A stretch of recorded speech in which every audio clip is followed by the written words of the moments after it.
topics and opinions expressed in the following show are solely those of the host and their guests and not those of W4CY Radio, its employees, or affiliates. We make no recommendations or endorsements for radio show programs, services, or products mentioned on air or on our web. No liability, explicit or implied, shall be extended to W4CY Radio or its employees or affiliates. Any questions or comments should be directed to those show hosts. Thank you for choosing W4CY Radio.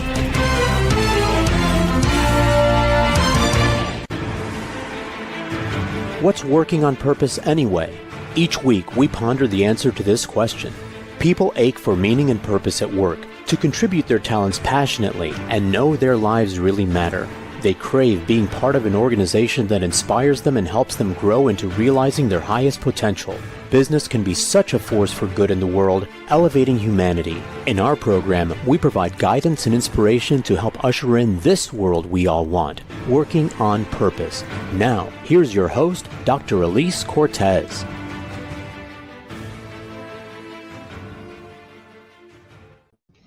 Welcome back to the Working on Purpose program, which has been brought to you with passion and pride since February of 2015. Thanks for tuning in again this week. Great to have you. I'm your host, Dr. Elise Cortez. If we have not met before and you don't know me, I am a workforce advisor, organizational psychologist, management consultant, logotherapist, speaker, and author. My team and I at Gusto Now help companies to enliven and fortify their operations by building a dynamic, high-performance culture, inspirational leadership, and nurturing managers activated by meaning and purpose. Many organizations are not aware of how critical it is to invest in developing their leaders and managers, not just for their own effectiveness, but also to avoid burnout and keeping them fulfilled, and also that they can measure and monitor the purpose experience in their organization to keep it working as an operational imperative. And did you know that inspired employees outperform their satisfied peers by a factor of 2.25 to 1? In other words, inspiration is good for the bottom line. So is purpose, by the way. You can learn more about us and how we can work together at gusto-now.com and elisecortez.com. Getting into today's program, we have with us Carolina Lasso. She's the founder of Plenari, the Purpose Academy dedicated to unlocking your full potential through transformative experiences. She's the creator of the Plenamente podcast. She served as the global head of marketing at SIY Global, or I think it's called Silly, and is a certified Search Inside Yourself teacher. She's the co-author of The Purpose Reset, how reconnecting to what matters most drives fulfillment and success, which we talked about in an earlier episode. She's also the author of The Path to Flourishing, 7 Principles for a Joyful, Fulfilling, and Purposeful Life, which we'll be talking about today. Carolina, a hearty welcome back to Working on Purpose. Bienvenida. It's so special to come back. It feels like a familiar space already. Hello, Dr. Elise. Good to see you. Hello, beautiful soul. It's so wonderful to have you back. Thank you for being you and gallivanting the planet the way that you do. It's my pleasure to be here and to have the conversation and to connect with your audience again. Well, let's celebrate this time what you brought forth, your first book, The Path to Flourishing. Oh, how beautiful this is. I love that you could actually envision when you were working through this process, you could actually envision the blue cover and the smell. I could smell the book before it was printed. It was so amazing to see that. I just love that. Okay, so you have written a really, really beautiful book that's very personal and also incredibly, it's opening and it's also very actionable. But let's just open the conversation by talking about really where the book came from and why you felt like you had to share these 7 principles for creating this joyful, fulfilling, and purposeful life. For our listeners and viewers who haven't yet read the book like I have. Yeah. Where did it come from? I remember it started during the pandemic. And I had already written blog posts and I had tons of notebooks of handwritten ideas and thoughts. And every time I would take a class, I would write some notes, listen to a podcast every time I would read a book. And so I started consolidating all of these thoughts and ideas, but it wasn't until the pandemic. And honestly, I had the time and the space to pause and to think about my purpose, and the thought of legacy came up, and I started to write it. And it took me 9 months to write it, which is quite symbolic. And then I actually published it first in Spanish under the name plenitud, which is a word that is really hard to translate into other languages. And then I published it in English under the Purpose Reset. I'm sorry, the Path to Flourishing, Purpose Reset is my latest book that we talked about the other day. And it's really that. It's the path that can lead us to a flourishing life. And I try to make it as practical and relatable and real as possible, because the truth is, it was my life story and how I uncovered many of the principles that I talk about.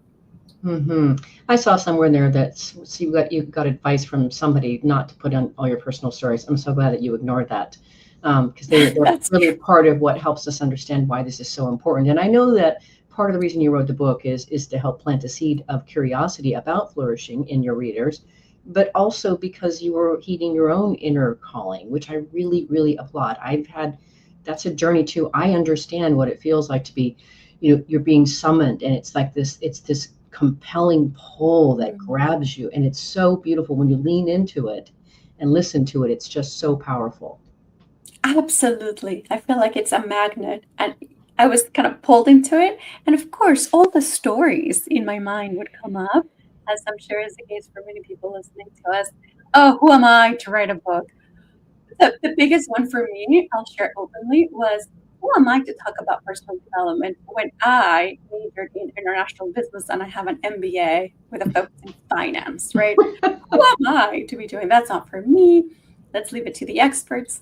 But that calling, that magnet, that pull, as you're talking about, was so strong, and I had to answer the calling. I'm so glad you did. It's so beautiful what you're doing in the world. I so applaud it, and you know that you and I are sisters in spirit, so we're doing some very similar work. So let's dive into some of the content. I don't know if we'll get through all 7 of your principles. We'll get through as many as we can, but I think it's probably important first that we situate your definition of flourishing. Absolutely. There are so many ways to describe it, but I like to think about it as our natural state, a state of well-being, of fulfillment, of profound joy that comes from within. In a way, it's who we are. That state of flourishing is who we truly are. I like to compare it to the sky. The blue sky is always there, it's always present.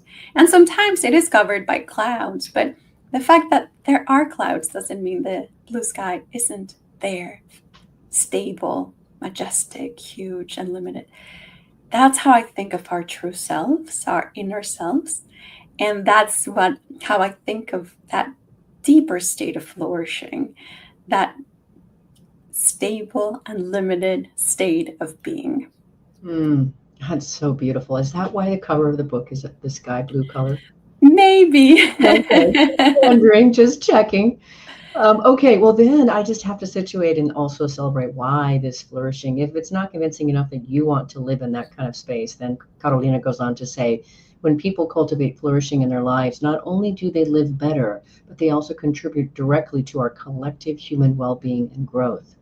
Yes, ma'am. I love that.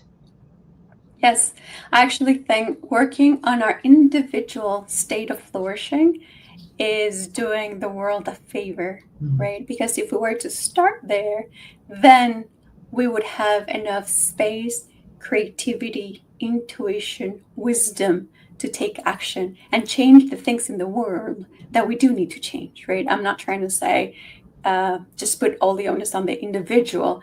I'm trying to say we start there. And from that state, we can create all the change we want to see in the world. Well, I'll just quickly chime in on this just to magnify what you're saying and its import. The last book that I put out, it's co-written with Arthur Cyril McCauley, who's a clinical psychologist. I'm an organizational psychologist. It's called The Power of Soulful Healing, Turning Wounds into Wisdom. And the whole premise of the book is every single one of us humans walking the planet is walking wounded. The question is, to what extent are we aware of our wounds and how are we trying to heal? And the more that we heal, the more we help others heal, the more we lift the world. So very similar, but coming at it from different angles. Yeah, that's beautiful. Completely agree. Yes. So we, like I said, we're sisters in arms here, Carolina. We are. I know. Okay, so let's dive in. I want to get through as much as I can too. So the first principle, and I love how you've organized this into really a living sort of organism like type look. in terms of your graphic. But the first of your 7 principles is pause. And I like how you even describe what you mean by that. So let's talk a little bit about pause. To me, a pause is a moment to put the brake, right? In this world that is moving so quickly, in this world of hustling and doing and productivity, taking a moment to stop is a little bit a revolution, right? And there are many different ways we can take a pause, we can stop. It can be taking 3 breaths before sending that nasty email that you're about to send and may regret. It can be about taking time off, vacation, taking a day off when you're sick. How many times do we feel like we have to power through and keep on going, even when our body needs healing, when our hearts need healing? Or it can be vacation, or in my case, and this at the core of my book is this trip that I took around the world. It's a little cliche to do the whole, it's a little bit like Eat, Pray, Love, Colombian style, my Right. friends You say. mentioned, I love how you talk about that in the book. Yeah. It ended up being that way. I honestly didn't plan it. Actually, I don't think I had read that book back then. It wasn't published even. But that opportunity to take distance, and to me, it was less about the distance that I would travel, and it was more about connecting with myself. But in order to do so, I did have to zoom out a little bit. So that's another way of taking a pause. In my case, it was a forced mental health leave of absence that I had to take because I couldn't go any further. It was a hard moment for me. And that break changed my life. Who would have thought? Well, I like how you start with this notion of pause, and I like how you say you describe it, and I quote in your book: any break used to disconnect from your routine or to create spaces for rest, leisure, and introspection. By pausing, we can connect with our inner self more deeply and directly, which is what you're talking about. But I really think I'm zeroing in on the introspection piece, having a space to have the time for introspection. Yeah. Which you say too, you talk about how much the pandemic, it did that for you as well. It did it for millions of us, right? But that pause is so powerful for an opening. Absolutely. Yeah. How many times in a given day do we open up space for self-reflection, for introspection, to connect with our intuition, or simply to do nothing? During my time in Italy, I learned about il dolce far niente, Yes. sweet art of doing nothing. Nothing. Yes. And sometimes I'm guilty of this. I would take a break in like the middle of my day, but I'd be like, I need to go for a walk because I need to hit my 10,000 steps, or I need to do my meditation because that's the thing. And then the 10 minutes, or I need to be proactive. So let me do deep reflection. And sometimes it's just like, no, all you need to do is not do, just be. One of the many gifts we get from our Italian friends, right, is this ability to play with life and be able to enjoy those, those moments doing perfectly nothing or seemingly nothing, but just drinking it in. That's one of the many reasons I know you and I both love to travel and to connect with other cultures. We can learn from, and I know both of us have been expanded by being in different cultures. Oh, 100%. And I think that's why I ended up, during my mental health leave, going to travel the world. The truth is that I was on a quest to figure out why it was that I wasn't happy. Yeah. Because you see, I did everything that I was told or that I heard about that I needed to do in order to be happy, right? I followed the American dream, moving as a 17-year-old from Colombia to the United States. I got a full scholarship to go to college. I worked really hard at school and outside. I did all sorts of jobs. I ended up graduating top of my class. I got a really good job in New York City in financial services. I worked in media and entertainment. Then I got a job offer at Google. I got married. I was living in Silicon Valley, in Sunnyvale, out of all places. And it was literally sunny Vail, right? Like everything was just perfect, sunny, blue skies. And deep inside, I kept on asking myself, why am I not happy? What's going on here?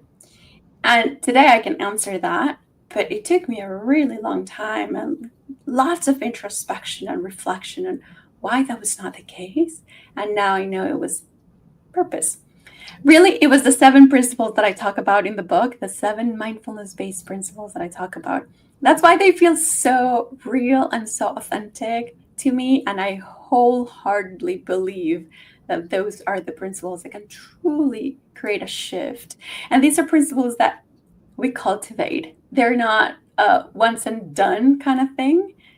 We have to cultivate them all the time. Sometimes I still forget it. And I read my own book and I'm like, oh, this kind of makes sense. I should put this into practice. And there we are, over and over again. I can so relate to your story. We're going to grab our first break. I will comment on how I connect with your story very briefly. But before we dive into the break, here we are. I'm your host, Dr. Elise Cortez. We've been on the air with Carolina Lasso, who's the founder of Plenari,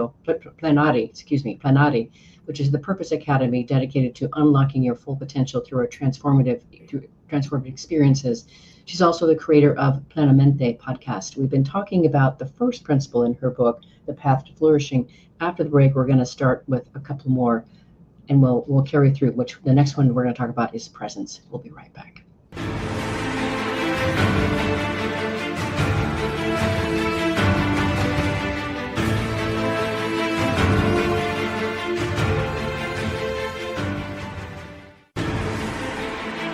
Dr. Elise Cortez is a management consultant specializing in meaning and purpose, an inspirational speaker and author. She helps companies visioneer for greater purpose among stakeholders and develop purpose-inspired leadership and meaning-infused cultures that elevate fulfillment, performance, and commitment within the workforce. To learn more or to invite Elise to speak to your organization, please visit her at elisecortez.com. Let's talk about how to get your employees working on purpose.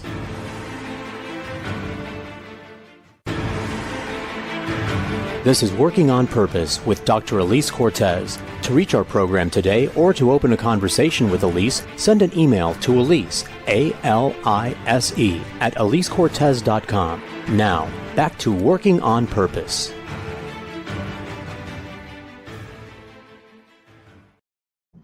Thanks for staying with us and welcome back to Working on Purpose. I'm your host, Dr. Elise Cortez, as I am dedicated to helping create a world where organizations thrive because their people thrive and are led by inspirational leaders that help them find and contribute their greatness. And we do business that betters the world. I keep researching and writing my own books. So one of my latest came out. It's called The Great Revitalization, How Activating Meaning and Purpose Can Radically Enliven Your Business.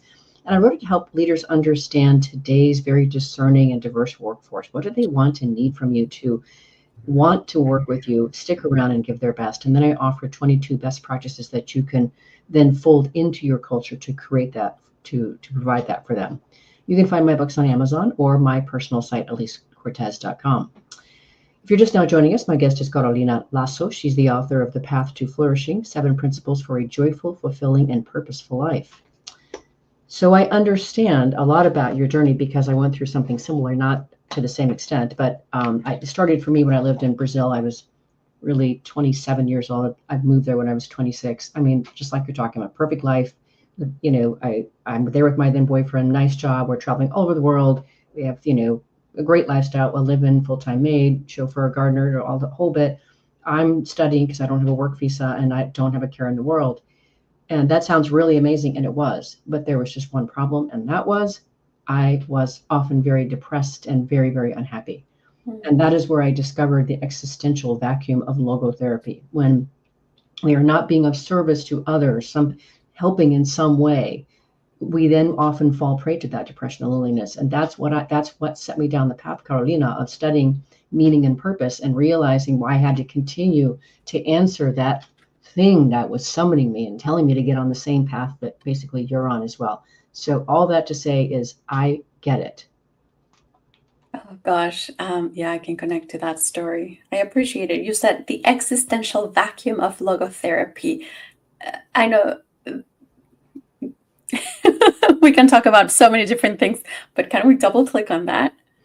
I love it. We can double click on that. Yeah. So the existential vacuum, what that really speaks to is that feeling of emptiness, right? It's that feeling like, and people often say it to me in practical terms of there must be more to life than this. And what we've learned is that in logotherapy, so one of my master's degrees is in logophilosophy. And so logotherapy, if you've never heard of that, ladies and gentlemen, logos is Greek for meaning. So logotherapy is basically vitalizing through meaning.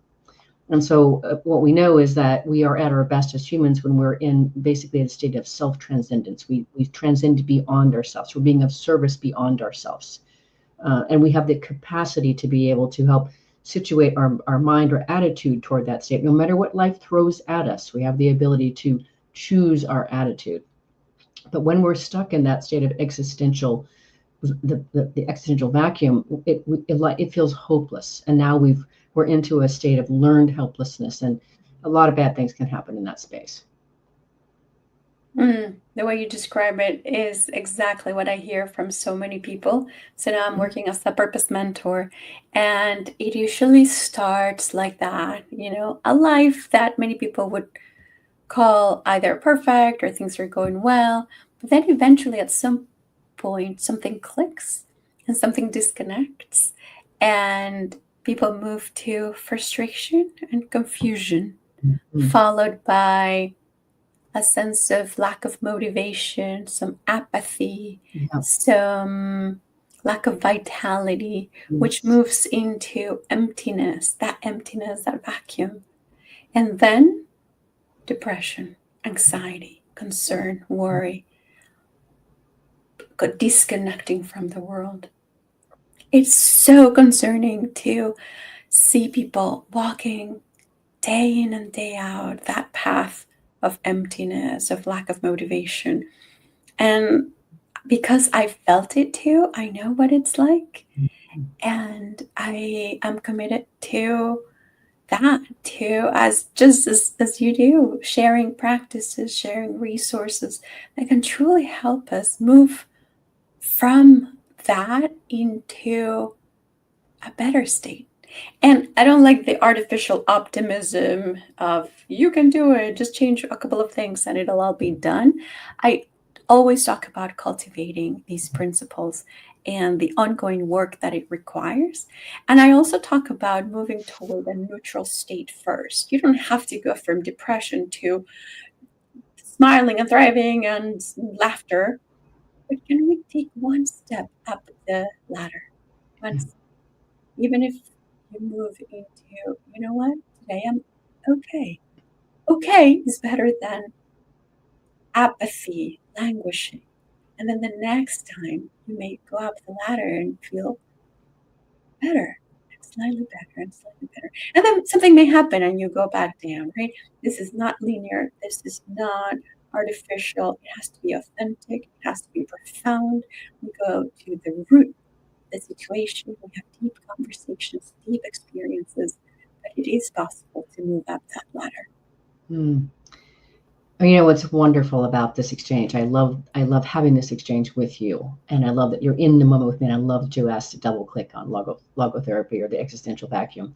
And what is so beautiful about this whole place that we're in is it allows me beautifully to situate your second principle, which is presence, the gift of the moment. Isn't that beautiful? It is beautiful. And I have to be honest with you, I was skeptical about it when every single book about self-help or personal development I would read would talk about presence. And in the back of my mind, I used to think, but why? Why does it matter?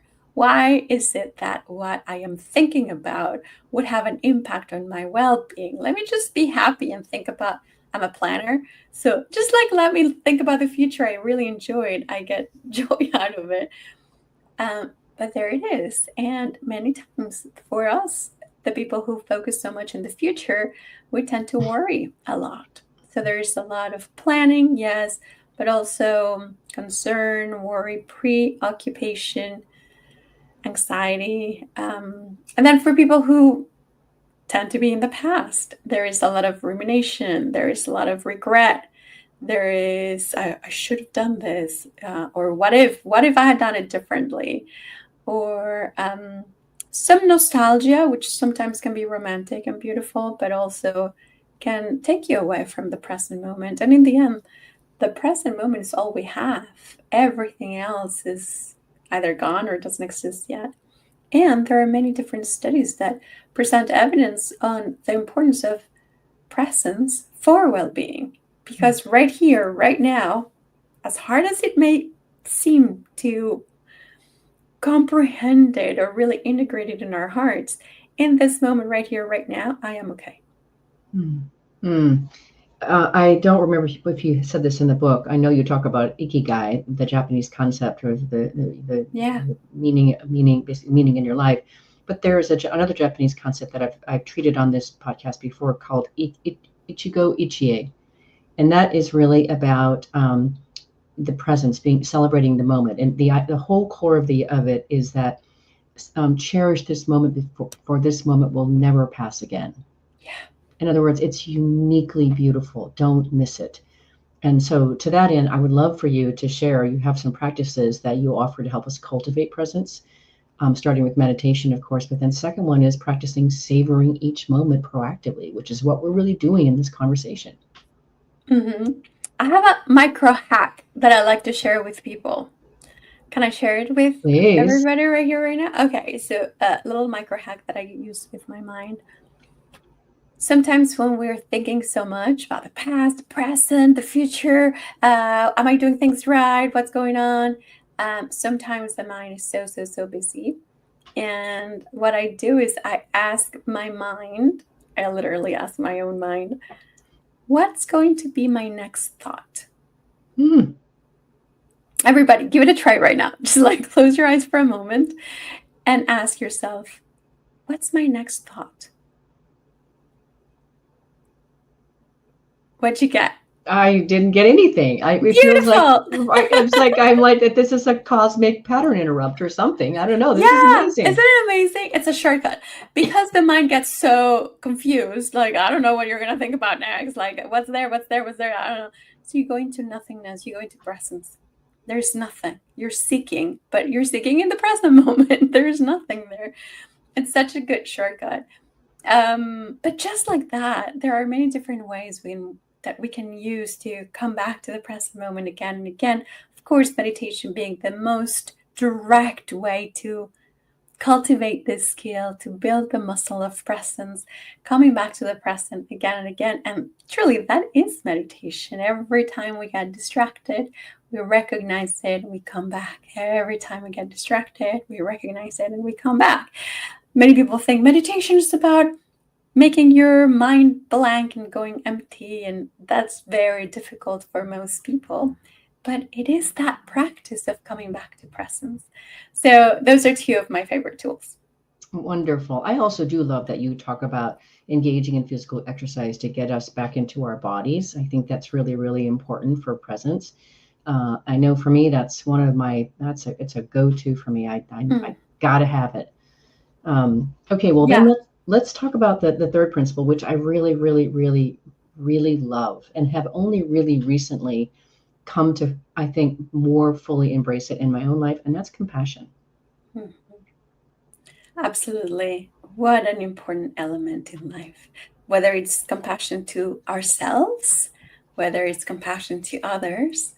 I was reading a story, I think it was in the book Altered Traits by Daniel Goleman and Richard Davidson, and they talk about how they were having a conversation with the Dalai Lama, and the Dalai Lama was surprised to see that in the Western cultures, we have a different word for self-compassion. Because in general, when we talk about compassion, we kind of exclude ourselves. And that's true, right? Think of compassion. It's like, oh, somebody else. Not only that, but I think there are a lot of myths around compassion, of it being like pity or that you have to like feel bad for somebody else. the beautiful way of thinking about compassion is empathy in action, being Yes. able to feel with another person, which is the empathy component, but then asking yourself the question, what is of service right now? And I love that question. What is of service? What's of service can be rolling up your sleeves and helping someone else. It can also be distancing yourself to give the other person space. It can be silence. It can be a word of appreciation. It can be something like, I have no idea what to say right now, but I know you're struggling and I'm right here. What is of service? Removing the selves, removing the like, ooh, how does this affect me? Or, ooh, this is too hard for me. Removing all of that and just staying with pure, unconditional love. That is so beautiful, Carolina. Just beautiful. Okay, because I want to get through as many as we can, I want to talk next about perspective, which I think is incredibly powerful. I do agree with you. These 7 principles, if we continue to nurture these, they will radically transform our lives for the better. So perspective. Perspective is about how what you focus on grows. And so it begs the question, what are you focusing on? And of course, as human beings, we have a little bit of wiring and a bias toward negativity. So we tend to stick to what's not working well, what's lacking. I may have everything in the world, and then I'm like, I still need that one car, whatever, right? So how can we be more aware and bring more awareness, more consciousness, more attention toward what it is that we want to grow? And so that's part of perspective. Within the perspective chapter, I also talk about gratitude, which in my mind is the ultimate way of giving something perspective, understanding where the other person is coming from and being grateful for it, understanding the meaning of a particular situation and being grateful for it. And I know it sounds really hard to be grateful for something that may not have gone our way or may not be what we're expecting, or for something to be labeled as negative and you're asking me to be grateful. But it's about resignifying situations, giving a new meaning, giving a new perspective. In this chapter, I also talk about growth mindset versus fixed mindset, and how the stories we tell ourselves about the events that take place in our lives become our lives. In essence, if you think about it, our lives are nothing but the sum of the interpretations of the events that take place in our lives. So powerful. Yes, ma'am, that is right. And so if it's the sum of the interpretation of the meaning we give to the different events throughout our journeys, then the explanations, the stories we tell ourselves about those events truly matter, truly matter. We don't remember facts. We remember the emotions we felt. We remember the stories we make up about each situation. So that's perspective. Beautifully explained and generated. Oh, Carolina. We're going to grab our next break and let our listeners and viewers contemplate maybe some moments in their life of what they're grateful for. Meanwhile, I'm your host, Dr. Elise Cortez. We've been on the air with Carolina Lasso. She's the founder of Flanari, and which is the Purpose Academy dedicated to unlocking your full potential through transformative experiences. She's also the creator of the Plenamente podcast. We've been talking about and showcasing a few of her principles from her book, The Path to Flourishing. After the break, we're going to talk about curiosity. We'll be right back.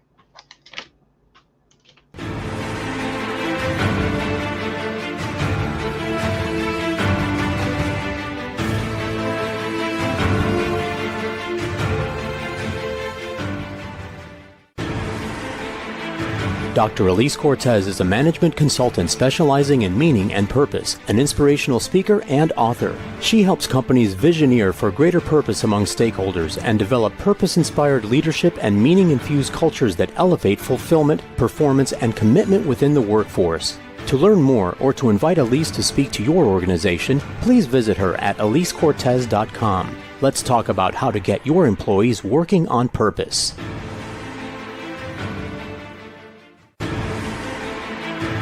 This is Working on Purpose with Dr. Elise Cortez. To reach our program today or to open a conversation with Elise, send an email to Elise, A-L-I-S-E, at EliseCortez.com. Now, back to Working on Purpose.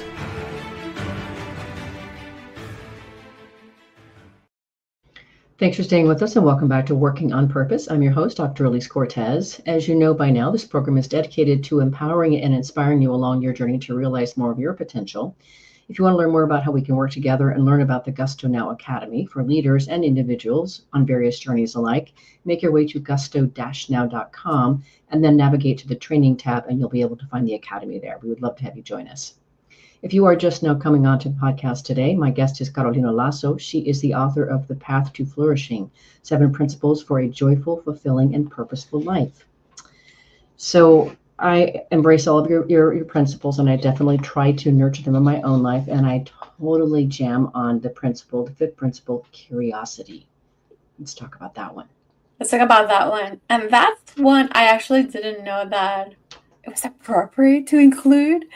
Because curiosity, like, what does that have to do with all of the other principles that sound a little bit more recognized or validated? But this one is so special and I love it. As a purpose mentor, I always work with the people that I support and I work with on the topic of curiosity, on this skill of curiosity. And it's not about being curious about someone else's life. It's not about being nosy. It's about really connecting to yourself. So self-knowledge, self-reflection, self-discovery, introspection. It all starts with curiosity, right? Think about it. It's like when you're feeling sad one day and you wake up and you're like, oh, I don't know what's going on. I feel sad today. There has to be some curiosity to explore what's going on here and what's triggering it, right? And that can be the case with any emotion. So curiosity to get to know ourselves better, curiosity to understand others. And when we're in conversations, having that open mind, that open heart to listen. I really like the Zen concept of Shoshin, beginner's mind. Mm-hmm. That openness, the state of awe, state of presence, the ability to be humble and want to learn and not consider necessarily that we are experts in everything. So it's that's curiosity, that openness of heart, mind, and hands to offer, to receive, to get to know, to learn, to explore the world. I really loved how you talked about, of course, labeling your mental activity, but also investigating like a scientist and then having the tourist mindset. That really resonates with me as somebody who loves to travel, is to investigate like a scientist and then have a tourist mindset about it. In other words, go play with it and be delighted about what you find and allow yourself to be given over by it. It's so beautiful. Absolutely. Because it's so common that when we're traveling, and you like to travel, I do too, we go to a new place and it's like, oh my gosh, the food is amazing. Have you seen those colors and the flavors? And then the architecture and the people and the language, it's fantastic, fascinating. And you go back home and everything looks meh and everything's pretty standard. We don't even pay attention. What? Architecture? What? This is my place. I don't pay attention. And so this actually comes from a friend of mine, Mario, and he lives like that. He lives every day with the tourist mindset. And I learned it from him and I try to integrate it into my life. Not always, but as much as I can. I'm in for that. I'm in for that. Okay, now we're on the 6th principle, which is purpose. We have to dive into that just because, right? That's our jam. Absolutely. So I love, you talk about really the opening quotes, and you have so many beautiful quotes in your book. I mean, there's just so much color and verve in your book. But the opening quote in this chapter is from David Viscott. The purpose of your life is to discover your gift. The work of life is to develop it. The meaning of life is to give it away. That is so beautiful. And I really resonate with that. So let's dive into purpose. What is it first? Oh, purpose. Yes. I've been thinking so much about purpose. And of course, we talked about my second book, The Purpose Reset, where we could do a deep dive into this topic. But to me, it is a process. It's a journey, not a destination, not a dead end, but an ongoing process of identifying. So first, there's that sense of identifying your longings, your strengths, your values, your intentions. And then with that information, with that awareness, taking action, doing something about it, with the extra component of being in service. You talked about transcending the self. We have to. There has to be more than the self that's satisfying this one person, and being able to put ourselves in service to I always like to talk about that when I'm talking on stages about purpose, etc. I like to situate what purpose isn't. I was speaking at a conference, and the woman in front of me got up and she belted out, "My purpose is to double my income." And I went, Okay. oh, that's really misleading. That's not purpose. That's a very fine goal, but it's not purpose. Why? Because it's, purpose is, to your point, always about being of service to something beyond yourself. So just Right. really want to reiterate that with our audience, because I know a lot of people are like, what counts for purpose? Absolutely. I jam also on your notion of enthusiasm as your compass in the purpose quest and journey. I love that. Enthusiasm, joy, inspiration, happiness, and deep pleasure are your best guides when seeking your purpose. Your divine self wants you to achieve your purpose in this human experience. So when you get close to it, you're on the right path. You feel joy and a sense of fulfillment.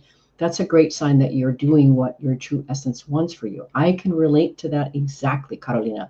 That is what happened to me, that whenever I always like to say, answered the call, and I listened to that thing that said, okay, Elise, put your next foot right over here on this lily pad right there.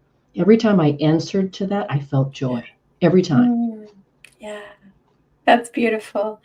Yeah, it's one step at a time. And enthusiasm has that curiosity component. So a lot of people talk about follow your passion, and I've stopped using that terminology. Passion sounds so heavy sometimes. Mm-hmm. And like there's just one passion, I have to go find it. What if I don't find it? What if I have many passions? Do I need to choose one? What if I've changed my mind? I don't like the prior passion. Then what do I do? Right? It creates anxiety. Yeah. So what if we were to not only see it as a journey, but the journey we are already walking? Mm. And we're being guided, and the guide comes in disguise. The guide comes as curiosity mixed with joy, and I think those two create enthusiasm. And I love looking into the etymology of words, and this one is in particular caught my attention because it comes from the Greek entheos, entheos, in God, in divinity, in inspiration. We can think about it that way. And so when you are following your enthusiasm, your curiosity with your joy, you're feeling in alignment with something a little bit beyond the self, Mm-hmm. a higher intelligence, however you want to call it. So I really, really like it, and I also feel it. And some people tell me, "Well, I don't feel enthusiastic about anything." And I say, there has to be a little bit of curiosity about something. Who do you follow on Instagram? What kind of videos do you watch on YouTube? What kind of books are you inclined to buy, even if you don't buy them, even if you don't read them? What are the topics you search about on Google, on ChatGPT? What are your conversations, right? Whatever it is, there has to be something. And usually when we combine all of those data points, look at this, it's exploring our lives as scientists, collecting data from our day-to-day. When do I feel inspired? When do I feel drained? What kind of dreams am I having? What keeps me up at night? What gets me, even if it's a little bit, what gets me a little excited? All of that counts. You and I could have a whole separate Oh, series we of can, podcasts seriously. about purpose and such. I Mm, do want to point out for listeners and viewers, I love your model of helping people through the clarity, causes, and change framework. Can you just talk about that briefly? And then maybe we can hit just a little bit on your seventh principle afterwards. absolutely. And an open invitation if anyone wants to chat or if you have questions about any of the topics we've talked about, feel free to connect with me on LinkedIn. On my website is the link, carolinalasso.com. But so I uncovered those 3 steps, just a little shortcut for me to think about steps to connect with our purpose or reconnect with our purpose. So clarity, awareness of all the things we just talked about. What gives you a sense of enthusiasm? What are your strengths? What are your interests?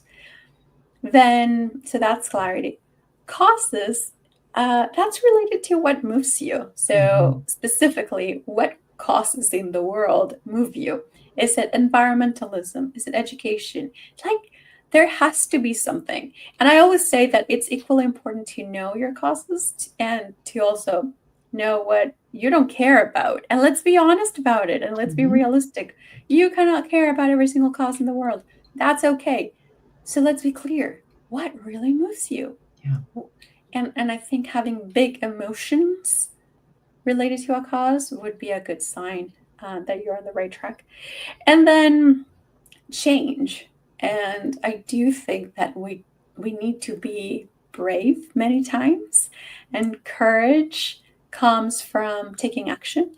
Courage also means creating the change we want to see in the world, creating the change we need in our lives, whether it's changing a job, moving to another city, changing relationships, anything that really supports you on your path to a more purposeful life.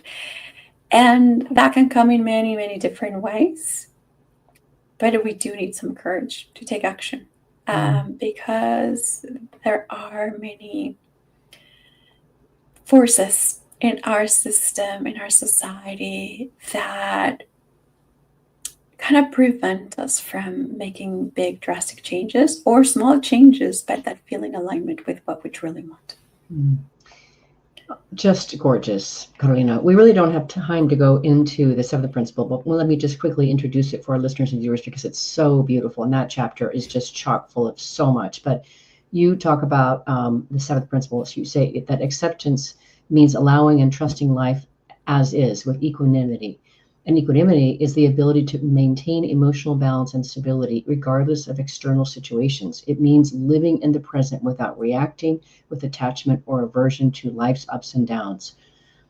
That sounds like a lot to cultivate to me. And I also want to really call out and celebrate how you talk about our opportunity to really embrace forgiveness. And it's a way of letting go, but it really is more beneficial to the person who forgives than the person who was forgiven or what is forgiven.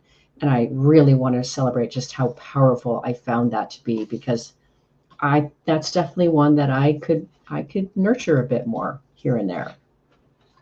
I think all of us can, whether it's someone near to us, whether it's someone we don't know, whether it's politics, whether it's macro level events. There's so much that we can do to cultivate more of that acceptance principle. And now I do need to be clear here. Acceptance does not mean giving up. It does not mean not setting boundaries. It's quite the opposite. It's understanding what's within our control, and for that, do everything you can to create the change you need. But for whatever you cannot control, truly, what can you do? And how can we surrender to a higher intelligence? And how can we stop fighting our present moment and wanting it to be different? And how can we accept it? And from that acceptance, which comes with greater awareness and clarity, then we can go and set boundaries, create the change, go fight for what we think is important. That is an incredible way to finish the show, Carolina. I want to say thank you again, as I said before, for being you, for putting your work out into the world, for coming back on to Working on Purpose a second time. It is a delight to know you and share you with my listeners and viewers. Thank you. Thank you for inviting me again. Thanks to everyone who made it this far, for listening to us. And thank you so much for what you do and for this wonderful show. Thank you, Carolina. Listeners and viewers, if you want to learn more about Carolina Lasso, the work she does at Plenari, her Plenamente podcast, or her books, best to start visiting her personal site. It's Carolina Lasso. Let me spell that for you. Carolina is Carolina, Lasso, Lasso, carolinalasso.com. Last week, if you missed the live show, you can always catch it via recorded podcast or wherever you get them. See you then for another nourishing and elevating conversation. Together, let's lean in and learn together about how to make workplaces that work for everyone and find ways to do business that betters the world. Let's work on purpose.